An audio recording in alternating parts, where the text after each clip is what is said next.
अगर वीडियो पसंद आए तो चैनल को सब्सक्राइब जरूर करना भाई। Let's go. हेलो नमस्कार दोस्तों, स्वागत है आपका अपने यूट्यूब चैनल घनिन सर की क्लासेज में।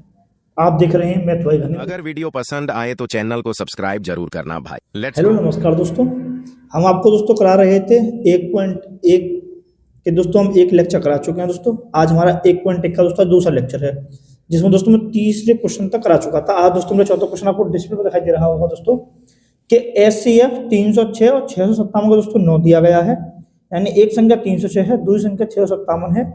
इन दोनों संख्याओं का मासा क्या है दोस्तों? 9। SCF 9 है दोस्तों। हमसे बोला गया है दोस्तों एलसीएम ज्ञात कीजिए। किस किस का एलसीएम?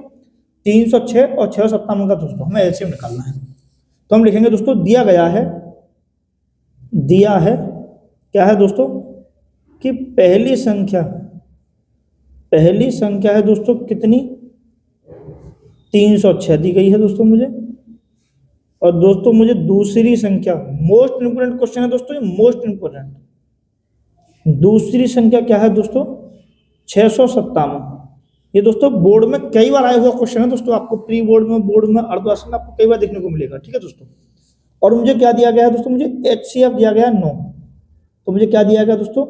मासा। HCF हम लोग बोलते हैं मासा कितना दिया गया है दोस्तों? मुझे दिया गया है 9। और दोस्तों मुझे ज्ञात करना है, ज्ञात कीजिए दोस्तों क्या? लासा दोस्तों मैंने मान लिया कि वो x होगा, या दोस्तों इसको क्वेश्चन मार्क लगा के छोड़ सकते हैं। अब दोस्तों मैंने आपको एक सूत्र सबसे पहले मैंने इसके पाठ के दोस्तों जब मैंने आपको परिचय कराया था, मैंने आपको पढ़ाया था उसमें कि दो संख्याओं का गुणनफल बराबर होता है लासा गुणा मासा के। ठीक है दोस्तों। यहाँ दोस्तों मैंने मान लिया पहली संख्या दोस्तों हो गई, मैं इसको a मान लेता हूँ दोस्तों पहली संख्या को, और दूसरी संख्या को दोस्तों मैं b मान लेता हूँ। ठीक है दोस्तों। और मासा को दोस्तों मैं h मान लेता हूँ शॉर्ट में, और लासा को दोस्तों मैं l मान लेता हूँ। तो मैं इसमें लिखूंगा कि दो संख्याओं का गुणनफल, यानी कि दो संख्या कौन कौन सी है दोस्तों? a और b। दो संख्या है दोस्तों, इन दोनों का गुणनफल बराबर होगा लासा और मासा के, लासा l गुणा दोस्तों मासा h के। ठीक है दोस्तों। मैं इस सूत्र में इस संख्या को प्रोवाइड कराऊंगा दोस्तों। क्या करूंगा? a बराबर दोस्तों मुझे दिया गया 306। ठीक है दोस्तों। और b बराबर दिया गया दोस्तों 657। और दोस्तों मुझसे लासा पूछ रहा है तो मैंने l को l लिखा रहने दिया। और दोस्तों मुझे मासा दिया गया है 9। आपने दोस्तों पढ़ा होगा पक्षांतर के नियम से दोस्तों, जब कोई संख्या बराबर के इस तरफ गुणा में होती है दोस्तों, तो बराबर से हराते दोस्तों वो भाग में आ जाती है। हम बोलेंगे 306 गुणा 657। ठीक है दोस्तों। इसके नीचे 9 आ जाएगी भाग में, बराबर बचेगा दोस्तों लासा। ठीक है दोस्तों। अब 9 से काटेंगे इसको, 9 तिया 27 बचे 3 और 9 चौक 36।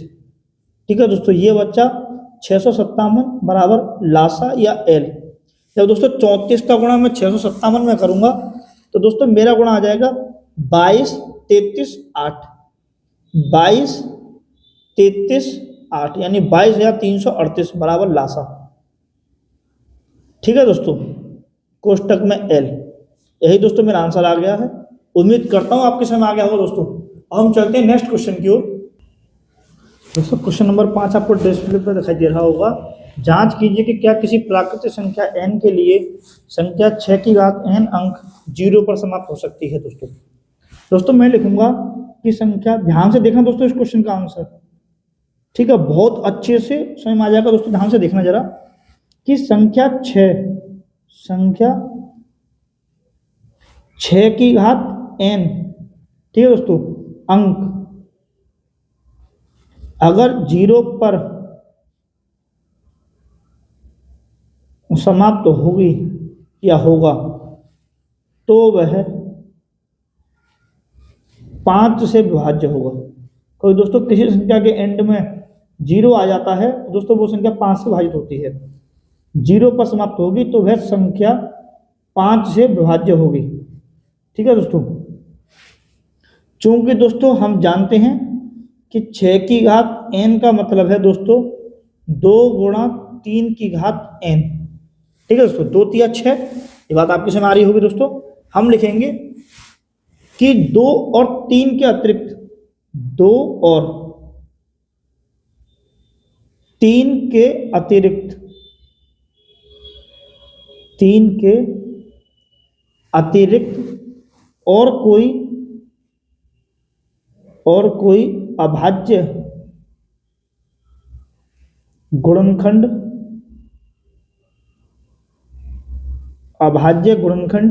नहीं है।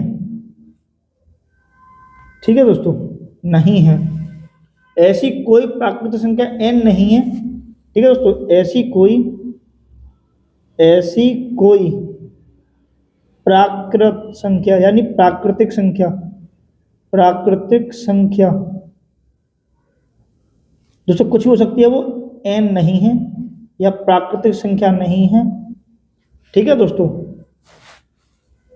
जिसके लिए संख्या 6 की घात n, जिसके लिए संख्या 6 की घात n 0 पर समाप्त होगी। ठीक है दोस्तों, यही दोस्तों मेरा आंसर है। उम्मीद करता हूँ आपके समझ आ गया होगा दोस्तों। अब हम करते हैं क्वेश्चन नंबर 6। आपको डिस्प्ले पर दिखाई दे रहा होगा कि व्याख्या कीजिए कि 7 गुणा 11 गुणा 13 प्लस 13 और 7 गुणा 6 गुणा 5 गुणा 4 गुणा 3 गुणा 2 गुणा 1 प्लस 5 संख्या भाज्य है और क्यों है। ठीक है दोस्तों, हम लिखेंगे, मैंने मान लिया दोस्तों ये संख्या बराबर x के है और ये संख्या दोस्तों मैंने y की मान लिया। इस दोस्तों मैंने x संख्या मैंने दोस्तों क्या 13 कॉमन ले लिया, क्योंकि दोस्तों इसमें यहाँ भी 13 है, यहाँ भी 13 है। यहाँ क्या बचेगा दोस्तों, 7 गुणा 11 बचा, यहाँ दोस्तों 13 की जगह पर 1 बचा। ये हो गया दोस्तों 13, 11 में 77 और 1 78। ठीक है दोस्तों, हम इसको लिख सकते हैं x बराबर 13 गुणा 78। हम बोल सकते हैं दोस्तों यहाँ x 2 से अधिक या 2 अभाज्य संख्याओं का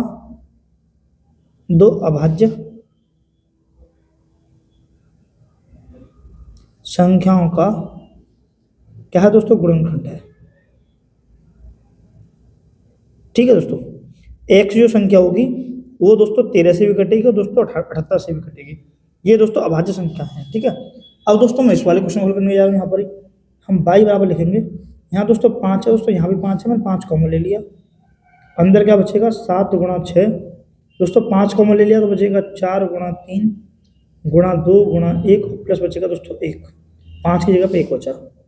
मैंने लिखा दोस्तों y बराबर 5, 7 छिंग 42 गुणा 4 तिया 12 दूनी 24 एकम 24 प्लस 1।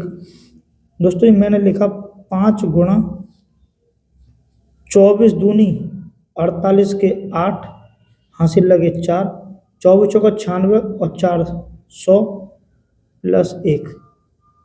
ठीक है दोस्तों, हम इसको लिखेंगे y बराबर 5 गुणा 1008 और 1 1009। हम लिखेंगे दोस्तों y बराबर 1009 गुणा दोस्तों 5 से करूँगा तो 5045, 9 पंजे 45 और 1000 पंजे 5000। ठीक है दोस्तों, हम लिखेंगे यहाँ 5045 अर्थात y के 2 से अधिक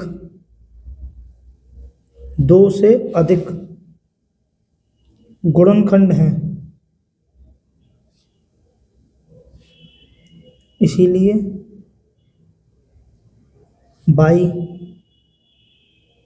y भाज्य संख्या है।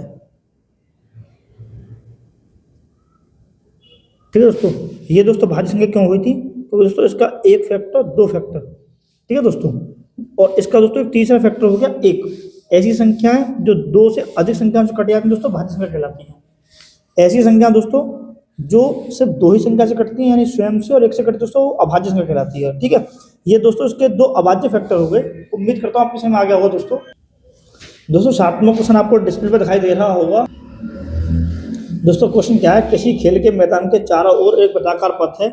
इस मैदान का एक चक्कर लगाने में सोनिया को 18 मिनट लगते हैं, जबकि इसी मैदान का एक चक्कर लगाने में रवि को 12 मिनट लगते हैं। दोस्तों मान लीजिए कि वे दोनों एक ही दिशा और एक ही समय पर चलना प्रारंभ करके एक ही दिशा में चलते हैं, कितने समय बाद वे पुनः प्रारंभिक स्थान पर मिलेंगे। इस तरीके के क्वेश्चन दोस्तों क्या होता है, जो हमें 2 या 3 समय दिए गए होते हैं दोस्तों, हम उन सभी समयों का लासा निकाल देते हैं। ठीक है दोस्तों, जो लासा आएगा दोस्तों वो उनका प्रारंभिक स्थान होगा दोस्तों, सबसे पहला स्थान होगा, यहाँ पर सभी दोस्त आपस में मिलेंगे। ठीक है दोस्तों, यहाँ पर दोस्तों मुझे बोला गया है दोस्तों, सोनिया को लगा समय 18 मिनट और रवि को लगा समय 12 मिनट। प्रारंभिक स्थान मिलने का समय दोस्तों क्या होगा कि 18 मिनट व 12 मिनट का लासा। ठीक है दोस्तों, पहले मैं 18 के फैक्टर तोड़ूंगा, 2 × 18, 3 × 9, 3 × 3, 2 × 6 12, 2 × 6, 3 × 3। 18 के फैक्टर हो गए 2 × 3 × 3 और 12 के फैक्टर हो गए 2 × 2 × 3। दोस्तों लासा क्या हो जाएगा, पहली संख्या दोस्तों मैं पूरी लिख दी, 2 × 3 × 3। दोस्तों इसमें मैंने देखा 2 बार है, यहाँ दोस्तों मैंने 1 बार लिखा है सर। दोस्तों 1 बार 2 और लिख देंगे। ठीक है, 2 × 6, 6 × 18, 18 दूनी 36। 36 मिनट बाद वे दोस्तों पुनः स्थान पर मिल जाएंगे। ठीक है दोस्तों, यही मेरा आंसर होगा। उम्मीद करता हूँ आपके समझ में आ गया हो दोस्तों। आप इसका एक स्क्रीनशॉट ले लेंगे। अब ये दोस्तों मेरा चैप्टर पूरा समाप्त हो चुका है 1.1। ठीक है दोस्तों, अगर आपको कोई डाउट हो दोस्तों आप मुझे कमेंट कर दें, मैं आपको बता दूंगा। अब दोस्तों हम कल चलेंगे 1.2 पर। ठीक है दोस्तों, कल मिलते हैं। जय हिंद दोस्तों। वीडियो पसंद आए तो चैनल को सब्सक्राइब जरूर करना भाई। Let's go.